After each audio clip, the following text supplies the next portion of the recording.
नमस्कार मित्रांनो, मराठी माहिती दूत या यूट्यूब चॅनलमध्ये तुम्हा सर्वांचं स्वागत आहे. मित्रांनो, शेतकरी बांधवांच्यासाठी अतिशय महत्त्वाचे असे अपडेट आज आपल्या व्हिडिओच्या माध्यमातून घेऊन आलेलो आहे. व्हिडिओ शेवटपर्यंत पहा व हा व्हिडिओ जास्तीत जास्त आपल्या शेतकरी बांधवांना शेअर करा. मित्रांनो, शासनाने शेतकऱ्यांच्यासाठी फार्मर आय डी हा कंपल्सरी केलेला आहे. फार्मर आय डी असल्याशिवाय शेतकऱ्यांना कोणत्याही योजनेचा लाभ घेता येणार नाही. परंतु आपल्या काही शेतकरी बांधवांनी फार्मर आय डी उशिरा काढलेले आहेत, काहींनी अजून काढलेली नाहीत. त्यामुळे बऱ्याच शेतकऱ्यांचे फार्मर आय डी जे आहे ते अजून ॲप्रूव्हल झालेले नाहीत. काहींना फार्मर आय डी काढण्यासाठी अडचण येत आहेत. मग त्यांचे सामायिक क्षेत्र असेल किंवा खातेफोड झालेली नसेल किंवा त्यांचे आधार कार्डला मोबाईल लिंक नसेल, अशा बऱ्याच कारणामुळे काही शेतकऱ्यांचे फार्मर आय डी काढायचे राहून गेलेले आहेत. तर काही शेतकऱ्यांनी उशिरा काढल्यामुळे ते ॲप्रूव्हल झालेले नाहीत.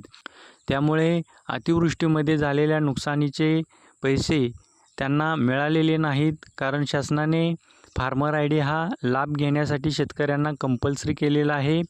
त्यामुळे या शेतकऱ्यांना फार्मर आय डी नसल्यामुळे त्यांना अतिवृष्टी नुकसानीचे जे काही अनुदान आहे ते त्यांना मिळालेले नाही.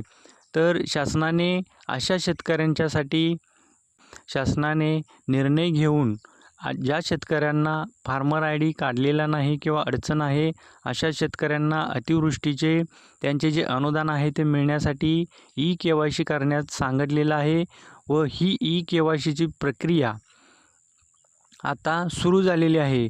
तर सर्व शेतकरी बांधवांना विनंती आहे की ज्या शेतकऱ्यांना अतिवृष्टीचे नुकसानीचे जे अनुदान आहे ते ज्या शेतकऱ्यांना मिळालेले नाही, त्या शेतकऱ्यांनी अशा शेतकऱ्यांनी आपल्या जवळच्या महाई सेवा केंद्र असेल, CSC सेंटर असेल, अशा जवळच्या कॉम्प्युटर सेंटरवरती जाऊन आपली ई-KYC करून घ्यायची आहे.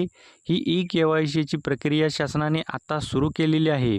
त्यामुळे ज्या शेतकऱ्यांचे अतिवृष्टीमुळे नुकसान झालेले आहे, अशा शेतकऱ्यांनी ई-KYC करून घेणे बंधनकारक आहे. ई-KYC केल्यानंतर त्यांना अतिवृष्टीचे जे काही नुकसान असेल ते त्यांच्या खात्यावरती जमा होऊन जाणार आहे.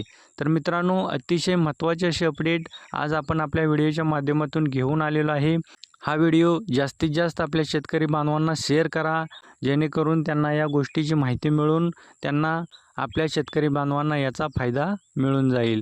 तर मित्रांनो, असेच नवनवीन माहिती व अपडेट आपल्या चॅनलवरती भेटत राहते. त्यासाठी आपल्या चॅनलला सबस्क्राईब करून ठेवा व हा व्हिडिओ जास्तीत जास्त शेअर करा. चला तर मग भेटूया पुढील नवीन व्हिडिओमध्ये अशीच एक नवीन अपडेट घेऊन.